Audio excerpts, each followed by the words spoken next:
Story of an Unsung Hero Chapter 1 মোৰ টোপনি ভাঙি সপোনবোৰ যেন পলাই যাব নোৱাৰে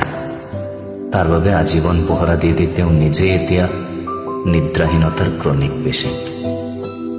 তেওঁ ৰাতিপুৱা মোৰ হাতত টকা কেইটামান গুজি দি কয় আজি বৰ ৰ'দ চিটি বাছত কষ্ট পাবি অটো এখনতেই আহিবি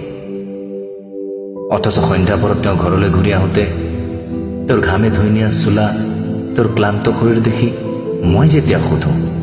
মোক অটোত আহিবলৈ দি তুমি নিজেই খোজকাঢ়ি আহিলা চাগে ন তেওঁ মিচিকে হাঁহি উত্তৰ দিয়ে চুগাৰটো অলপ বাঢ়িছে সেই বুলি তই এতিয়া চিন্তা কৰি নাথাকিবি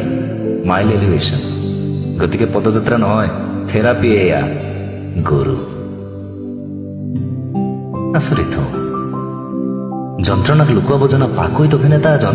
তেওঁ বাৰু কেতিয়াৰ পৰা হ'ল এয়া চাওঁ কথাই কথাই তেওঁৰ পৰিচয় দিবলৈ পাহৰিছোচোন মই এই অভিনেতাজন মোৰ দেউতা my father N unsung hero চতুৰ্থ বৰ্গৰ কৰ্মচাৰী তেওঁ আদ্যবন্ত সমাজখনৰ দৃষ্টিত তেওঁলোকৰ সম ষ্টেণ্ডাৰ্ড মেইনটেইন কৰিব নোৱাৰা তেওঁ এজন নাকাম্মা অলপো ড্ৰেছ চেন্স নথকা এজন অৰ্ডিনাৰী ইণ্ডিভিজুৱেল ইংৰাজীৰ এলফাবেটেৰে শব্দ ঘৰাত অপাৰক দেউতা কিন্তু মোৰ জীৱনৰ নিপুণ কাৰিকৰ অংকত কেঁচা যদিও দেউতাৰ নখ দৰ্পণত মই গৰকা প্ৰতিটো বসন্তৰ প্ৰতিটো মাহ প্ৰতিটো দিনৰ নিখুঁত হিচাপ দেউতাই মৌন হৈ বহি থাকিলে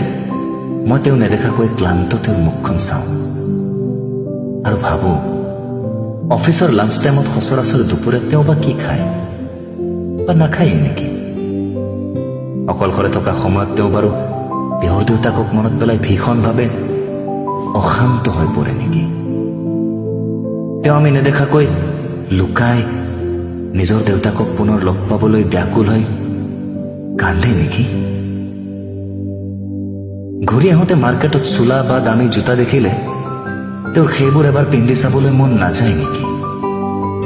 যায় চাগে কিয়নো নাযাব কিন্তু কম্প্ৰমাইজৰ জটিল ৰোগত তেওঁ আক্ৰান্ত তেওঁ ৰন্ধ্ৰে ৰন্ধ্ৰে এতিয়া শিপাই গৈছে কম্প্ৰমাইজৰ বীজাণুৰ মিউটেণ্ট ভেৰিয়েণ্ট মোৰ কেইবাটাও চোলা আছে বাবেই চাগে নেকি তেওঁৰ কলিগবোৰক জ্বলাব পৰাকৈ দামী কোনো চোলাই নাই শেষবাৰ তেওঁ কেতিয়া নতুন চোলা লৈছিল সেয়াও দেখোন মোৰ সঠিক মনত নপৰে মোৰ কিন্তু এটা আক্ষেপ দেউতাৰ প্ৰতি তেওঁ নিজৰ বাবে কোনো স্বপ্ন নেদেখে তেওঁৰ লগৰবোৰে সপোনৰ কথা যেতিয়াই সোধে কিয় জানো তেওঁ মোৰ স্বপ্নবোৰেৰে এই কাম চলায় অৱশ্যে দেউতা অলপ প্ৰেক্টিকেলো সৰুতে মই আৰু ভাইটিয়ে অসম্ভৱ ফেঞ্চি চাহিদাবোৰৰ লিষ্টখন যেতিয়া তেওঁৰ আগত মেলি ধৰি ঠে পাতো তেওঁ কয় ঐ বুৰ্বখা বেলেগক দেখি যাই পেলাই লাভ নাই আমাৰ দৰে লোৱাৰ মিডিল ক্লাছবোৰৰ সপোন দেখাৰো এটা নিৰ্দিষ্ট সীমা থাকিব লাগে অৱশ্যে ঠিকেইতো ভৌমিকদাৰ গেলামালৰ দোকানত হাঁহি বেছি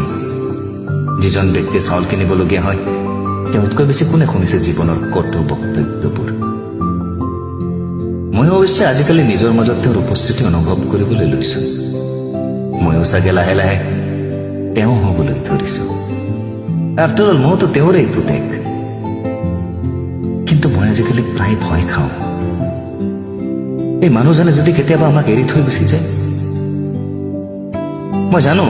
এদিন ভগৱানে প্ৰবঞ্চনা কৰি তোক মাতিব আৰু তেওঁ কোনো কমপ্লেইণ্ট নকৰাকৈ